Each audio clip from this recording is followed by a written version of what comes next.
ఉద్యమ నాయకుడు మాత్రమే కాదు, టీఆర్ఎల్ పార్టీకి రాష్ట్ర అధ్యక్షుడు, కేంద్రంలో వాళ్ళకు మంత్రి కూడా ఉన్నారు. సార్కి స్వాగతం తెలుపుతూ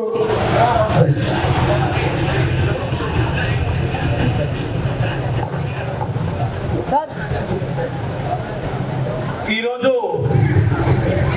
వాస్తవం కూడా స్వరాష్ట్రం తీసుకొచ్చిన నిజమైన నికాలసైన ఉద్యమకారులను చూడాలంటే ఈరోజు ఈ వేదిక ద్వారా ఇక్కడ వచ్చిన వాళ్ళందరూ ముఖాలు ఆ రోజు గ్రామ గ్రామాల పల్లె పల్లెల బట్ట బట్టల ఇది నా ఆత్మగౌరవం, నా తెలంగాణ, నా చావా బతుక అన్నట్టు కూడా కొట్టాడిన వీరులు వీళ్ళందరూ కూడా కాదా, ఇక్కడ వచ్చిన వారందరూ కూడా కాదా. కొందరు వారి యొక్క భవిష్యత్తుని కోల్పోయినారు, కొందరు వారి యొక్క కొడుకులు కూడా అమలు చేసే సందర్భాలు ఉన్నాయి. ఎవరి గురించి చేస్తాము? మన రాష్ట్రం గురించి చేస్తాం. దానికన్నా ముందు ముఖ్యంగా ఈరోజు ఈ కార్యక్రమాన్ని చాలా వాస్తవానికి ఇప్పటిదాకా చెప్పిన ప్రొఫెసర్ గారు వాస్తవాలు చెప్పారు. ఉద్యమకారుల అన్యాయం జరుగుతుంది ఈ రాజకీయ పార్టీల ద్వారా. ఉద్యమకారుల ఉనికిని పోగొట్టద్దు. ఉద్యమకారుల ఒక భవిష్యత్తు గురించి ఒక సంఘం ఉండాలని చీమసీనన్న నిర్మించినారు. ఆ రోజు నుంచి ఈ రోజు వరకు కూడా అన్నతో మేమందరం కూడా కోఆర్డినేషన్, రాజకీయ పార్టీలో ఏదైనా ఉండొచ్చు మేము, కానీ ఉద్యమకారుల ఫోరం నుంచి సీరన్న ద్వారా మేము ఎప్పుడు ఎమ్మడున్నాం. అదేవిధంగా దిలీప్ అన్న కూడా వాస్తవాన్ని కూడా అన్న చేసే సేవలు గొప్ప ఉద్యమం నుంచి కూడా రాష్ట్రం గురించి కూడా. అదేవిధంగా మా పుట్టంపూడి సత్తమన్న, శోభరెడ్డి అన్న, అమ్మ, ఇక్కడ చాలా మంది, మా సత్యమామ ఉన్నాడు సినిమా యాక్టర్, ఆ తర్వాత మా మనమ్మ ఉన్నారు. ఉప్పల్ అంటే మొగోళ్ళని పోలీసులు కూడా కొడితే నన్ను కొడితే కొట్టని ముందుండి లాంటి దెబ్బలు తిన్న మా అందరూ కూడా ఒక్కరు కూడా ఇక్కడ మొగాలు చూస్తే అందరూ కూడా ఆ బాధలు పడ్డేవారమే. ఎవరి గురించి పడ్డాం? మన రాష్ట్రం గురించి పడ్డాం, మన భవిష్యత్తు గురించి పడ్డాం కదా. భవిష్యత్తు గురించే పడ్డాం కదా. నా తెలంగాణ రాష్ట్రం వస్తే నా ఆత్మగౌరవం భర్త, నా నిధులు, నా నియమికాలు, నా నీరు నా ఇంటికి వస్తే నా పిల్లలకి ఉద్యోగం వస్తుంది, గౌరవంగా నేను భర్త అని తీసుకొచ్చే తెలంగాణ. అవునా కదా? దాన్ని తీసుకొచ్చే తెలంగాణ ఏమైతుంది? ఎవరి చేతిలో పోతుంది? ఎవరి దగ్గర ఉంది? దుర్మార్గమైన ప్రభుత్వాలు ఉన్నాయి, దుర్మార్గమైన పరిపాలన ఉన్నాయి. తెలంగాణ రాష్ట్రం గురించి, తెలంగాణ పదుల గురించి కేవలం వాళ్ళ రాజకీయ పార్టీలో రాత్రి పోయి ఢిల్లీలో పోయి కొనుక్కొచ్చుకొని రాష్ట్ర మంత్రులైన మేము ఎందుకంటే సిగ్గు అనిపిస్తుంది. మేము చనిపోయిన మా పిల్లలు అమరులైనరు, వాళ్ళ ప్రాణాలు దాడి చేసిరు. వీళ్ళ జైళ్ళ గురించా? వీళ్ళ ముఖ్యమంత్రుల గురించా? వీళ్ళ మంత్రుల గురించా మనం ప్రాణత్యాగాలు చేసింది? కాదు కదా, కాదు కదా. ఈ రాష్ట్రం బాగుపడుతుంది. ఈ రాష్ట్రం 29 రాష్ట్రాల్లో మన రాష్ట్రం స్వర్ణ రాష్ట్రం అవుతుంది, సామాజిక రాష్ట్రం అవుతుంది, పేదరికం లేని రాష్ట్రం అవుతుందని త్యాగాలు చేస్తారు ఈ అమరులు. ఒకసారి ఇక్కడ ఉన్న ఇంటెలిజెన్స్ కానీ, కెమెరాలు కానీ, ఇక్కడ వచ్చిన వారి ప్రతి మొక్కలను చూడొచ్చు.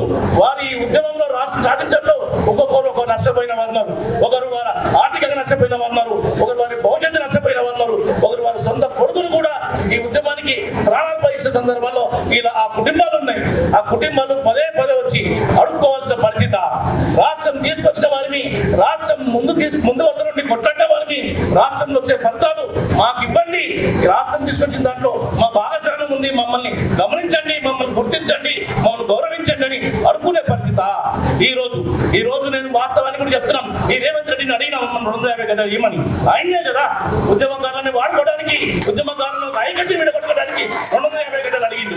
మనం అడిగినాం, మా అమ్మరుల కుటుంబాలకు ఉద్యోగాలు ఇవ్వండి, మా వాటా మేము తీసుకుంటాం అనుకుంటాం. మా ఉద్యమకారణం అంటే మీకు తెలియదా? మీరు ఇవ్వాల్సిన ధర్మం మీకు లేదా? పరిపాలన చేస్తున్నాం, ఈ రాష్ట్రం వచ్చింది, ముఖ్యమంత్రి ఉన్నా, ఎవరి స్థితి వాళ్ళు వచ్చింది, ముందు వరుసలో కుటుంబాలు, ఆ కుటుంబాలకు నేను న్యాయం చేయాలని ఇంత లేనివని ప్రజలకు సంక్షేమం ఏమిస్తావు, ప్రభుత్వాన్ని ఏ విధంగా నడుపుతావు కదా, ప్రశ్నించాలి కదా. మనం చల్లగా ఉంటే ఉద్యమాన్ని మరొక పెట్టాలి. కాబట్టి ఈ ప్రభుత్వాలు, ఈ రాజకీయ పార్టీలు మనం న్యాయం చెయ్యవని చెప్పడానికి 12 సంవత్సరాలు గడిచిపోయిందా లేదా? చేస్తాయి ప్రభుత్వాలు మనకు న్యాయం ఉద్యమకారులకు. ఉదాహరణ చెప్తా, మంచిగా మనం ఏం చేస్తాము, దావతీలో అయితే ఏం చేస్తాం, మన ఇట్లా మంచిగా బిర్యానీకి నేను ఉంటాం కదా, వండంగా ఏం చేస్తాం, దుర్మార్గం మన మనసులో మన దగ్గర ఉన్న గుణం కూడా వచ్చినోనికి పెడతాం, ఒక్క గిన్నెలు లాకపోయి ఆడ గిన్నె తీసి పెట్టింది. మన పనట్టేంది, మన చావులైనవి, మన కష్టాలైనవి, మన లాఠీ దెబ్బలైనవి, మన పోలీసు కేసులైనవి. రాష్ట్రం ఏర్పడు ఉద్యమానికి, రాష్ట్రానికి తీసుకొచ్చడానికి సంబంధం లేని వాడు. రాష్ట్రం గురించి ఏదైనా కేకరంగా అన్నవాడా? రాష్ట్రం గురించి ముందు వరుసలో నడిచినవాడా? కాదు కదా.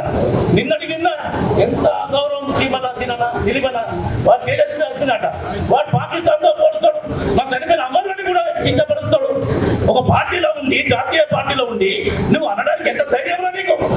నా రాష్ట్రం తీసుకొచ్చిన నా పిల్లలు అమరులు అయినారు, ఎంతమంది కేసులు అయినాయి, వచ్చిన రాష్ట్రం మీద అంత నికాసుగా ఎంత చెడ్డగా మాట్లాడతాడు అంటే వాడిని ఖండించే వాళ్ళు లేరు. 8 మంది ఎమ్మెల్యేలు కాంగ్రెస్ నుంచి 8 ఉన్నారు, బీజేపీ నుంచి 8 ఎంపీలు ఉన్నారు. ఇక్కడ మన ఆడ నిలదీయరా, మన అడగరా, అరే ఏ ఉద్దేశంతో నువ్వు తెలంగాణ రాష్ట్రాన్ని ఒక పాకిస్తాన్తో పోలుస్తావు, ఉగ్రవాదంతో పోలుస్తావు ఉద్యమకారులని? ఎంత ధైర్యం రాని కానీ అడిగే ధైర్యం కూడా మనం లేదు. కేవలం వాళ్ళ పదవులు. నేను చూసిన కిషన్ రెడ్డి కూడా, నేను పేర్లు చెప్పదలుచుకోలే పాటలు, కానీ ఇంత వీళ్ళ గురించి మనం కొట్లాడేది, వీళ్ళ గురించి మనం ప్రాణాలు ఇచ్చినది, వీళ్ళ గురించి వీళ్ళ సీట్ల గురించి మనం కష్టపడి పోలీస్ కేసులు వేసుకుంది కాదు కదా. కాబట్టి ఇప్పటికైనా ఈ రోజు నేను చూస్తున్నా జిల్లాల నుంచి వచ్చినారు, గ్రామాల నుంచి వచ్చినారు. మనం కొత్త పార్టీ పెట్టే వాళ్ళ దగ్గర కూడా ఇంత జనాభా లేరు. మీ అందరూ కూడా ఆత్మగౌరవం నుంచి వచ్చినారు. ఎవరు కూడా బస్ పెట్టలే, కారు పెట్టలే, ట్రాన్స్పోర్ట్ గీయలే, పువ్వు పెడతాను కూడా చెప్పలే. కానీ తెలంగాణ రాష్ట్రం గురించి మేము కష్టపడ్డాం, మా కష్టం ఉంది. ఈ రాష్ట్రం వచ్చిన ఉద్దేశం వేరేది. పరిపాలనలో పూర్తిగా విస్మరించినారు, రాష్ట్రాన్ని బస్సు పట్టిస్తున్నారు. మరొకసారి మనందరం ముందుకు పోదాం, మన హక్కును తీసుకొచ్చిన తెలంగాణని మళ్ళీ మనమే రిపేరింగ్ చేసుకుందాం, మనమే సంక్షేమం చేద్దాం అనే ఉద్దేశంతో వచ్చిన వాళ్ళు చాలా మంది ఉన్నారు. మంచి విషయాలు ఏం చెప్తారో ఇందామని వచ్చినారు కదా. కాబట్టి నాకు తెలిసింది చిన్నవాడిని అంటే 52 సంవత్సరాలు ఉన్న చిన్నవాడిని ఏం కాదు నాకు పిల్లలు. కానీ మీ వయసులో ఇక్కడ చూస్తున్నా 67 అప్పటి నుంచి ఉద్యమం చేసిన వాళ్ళు పెద్ద పెద్దవాళ్ళు ఉన్నారు. ఈ స్టేజ్ లో కూర్చోవాలంటే కూడా మాకు సిగ్గు అనిపించింది. అరే అంత పెద్దవాళ్ళు ఉన్నారు, వాళ్ళు గౌరవించుకోవాలని.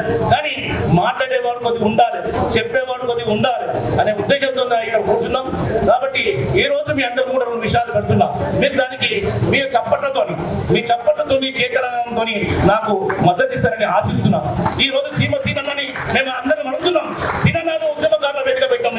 నిజంగా ఉద్యమకారుల గురించి నువ్వు పోరాడని వాడు అయితే ఈ రోజే 1కి 10 సార్లు 12 సంవత్సరాలు అయింది. నువ్వు వివిధ రాజకీయ ఎమ్మెల్యేలని, ఎంపీలని, మంత్రులు కూడా కలిసి అడుక్కున్నాం. అరే మా ఉద్యమకారులకు న్యాయం చేయండి, ఒక ట్రస్ట్ పెట్టండి, ఒక కమిటీ వేయండి, ఆ తర్వాత ఉద్యమకారులకు ఒక పిచ్చిని ఇవ్వండి. ఏ రోజు కూడా ఏ ఉద్యమకారుల నుంచి పట్టించుకోలేదు. ఎందుకంటే వాళ్ళు వాస్తవానికి మా అడ్వకేట్ సార్ చెప్పినట్టు వాళ్ళు ఉద్యమకారులు కాదు, పెట్టుబడిదారులు. వాళ్ళు ఏ రాష్ట్రంలో ఏ ప్రభుత్వం ఉంటే ఆ ప్రభుత్వంలో పోతారు, 100 కోట్లు రాత్రి ఇచ్చేస్తారు, వాడు మంత్రి అవుతాడు. వాడు నీ గురించి నా గురించి ఎందుకు మాట్లాడతాడు? మనం ఇచ్చే ట్యాక్స్ మీద ప్రభుత్వాలు నడుస్తాయి. ఆ ప్రభుత్వంలో ఆ డబ్బులు దోసుకోవడానికి వీళ్ళు ఎగబడతారు. కాబట్టి అన్న ఆ ప్రభుత్వంలో మనం పెట్టుకుందాం. ఇదే తీసుకొచ్చిన తెలంగాణ రాష్ట్రం వాళ్ళు చరిత్ర సృష్టిస్తాం, చరిత్ర సృష్టించినారు, మరొక చరిత్ర సృష్టిస్తారు. రాజకీయ పార్టీగా ఆవిర్భవించాలి. దీనికి ఎంతమంది ఏకీభవించి చప్పట్లు పడుతున్నారు? ఉద్యమకారుల ఐక్యతను తెలంగాణ రాష్ట్రం నుంచి ప్రాణాలు పండించిన వాళ్ళందరూ కూడా ఎమ్మెల్యేలుగా కాన్సెన్ట్రేట్ పెడతాం. మొదటిగా వారికి అవకాశం ఇద్దాం.